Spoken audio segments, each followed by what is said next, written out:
ലൈഫുള്ള frames കൊണ്ട് theatre നിറയ്ക്കുന്ന cinematographer Jimshi ഖാലിദാണ് ചെയ്യുന്നത്. നമസ്കാരം.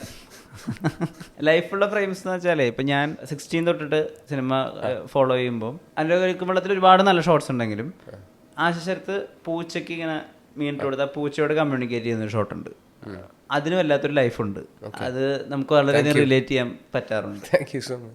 ജിംഷി എന്ന് പറയുമ്പോൾ ഇപ്പോൾ സാധാരണ ആളുകളുടെ മനസ്സിലേക്കൊക്കെ വരും ഭയങ്കര കോംപ്ലിക്കേറ്റഡ് ആയിട്ടുള്ള ഷോട്ട്സ്, അങ്ങനത്തെ സിനിമകൾ. ഇപ്പം തല്ലുമാല ഇറുക്ക് ഉണ്ടാക്കുന്നു, പവറിൽ മറ്റേ 2 കാർ ചേസിങ് സീക്വൻസുകൾ ഉണ്ടായിരുന്നു. ഇതിൻ്റെയൊക്കെ ഇടയിൽ ഇപ്പോൾ ഒരു നല്ല പാട്ടിൻ്റെ ഇടയിൽ ഇൻ്റർവ്യൂടൊക്കെ വരുന്ന പോലെ ലൈഫുള്ള ഇങ്ങനത്തെ ചില സീക്വൻസുകൾ വരും. ഇപ്പോൾ തല്ലുമാലയിൽ അച്ഛനും മകനും കൂടി നൈറ്റിൽ ഒരു സ്ട്രീറ്റ് ലൈറ്റിൻ്റെ വെളിച്ചത്തിൽ മാത്രം കമ്മ്യൂണിക്കേറ്റ് ചെയ്ത് വരിക.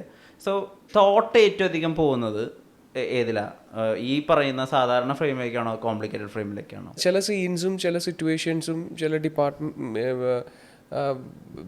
സ്ക്രിപ്റ്റും ഡിമാൻഡ് ചെയ്യുന്ന ഏരിയയിലാണ് ഈ കോംപ്ലിക്കേറ്റഡ് ഷോട്ട്സ് വരിക.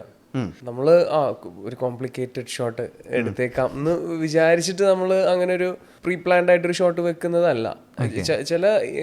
ചില മൊമെന്റ്സ് ചില ഏരിയാസ് ഡിമാൻഡ് ചെയ്യും, അവിടെ അങ്ങനത്തെ ഒരു ഷോട്ട് വേണം, ഒരു മൂവ്മെന്റ്. ഞാനിപ്പോൾ പല മേക്കേഴ്സുമായിട്ട് വർക്ക് ചെയ്യുമ്പോഴും ഇപ്പോൾ കേരളത്തിലാണെന്നുണ്ടെങ്കിലും കേരളത്തിന് പുറത്താണെന്നുണ്ടെങ്കിലും ഇപ്പം എന്നെ വിളിക്കുന്നത് ആക്ഷൻ പടം ചെയ്യാൻ വേണ്ടിയിട്ടാണ്. ഇനീഷ്യൽ ഡിസ്കഷൻസിലൊക്കെ they wanted to use some fancy equipments, robotic arms and everything. അപ്പോൾ നമ്മളൊരു സീൻ അല്ലെങ്കിൽ ഒരു കണ്ടന്റ് അല്ലെങ്കിൽ ഒരു സിറ്റുവേഷൻ ഡിസ്കസ് ചെയ്യുന്നതിന് മുന്നേ എന്നോട് പറയുന്നത് വെച്ച് കഴിഞ്ഞാൽ ഇന്ന പെർട്ടിക്കുലർ സീൻ നമുക്ക് ഇന്ന സാധനം വെച്ചെടുക്കാം. They wanted it like that. അങ്ങനെയും സിറ്റുവേഷൻസ് ഉണ്ട്.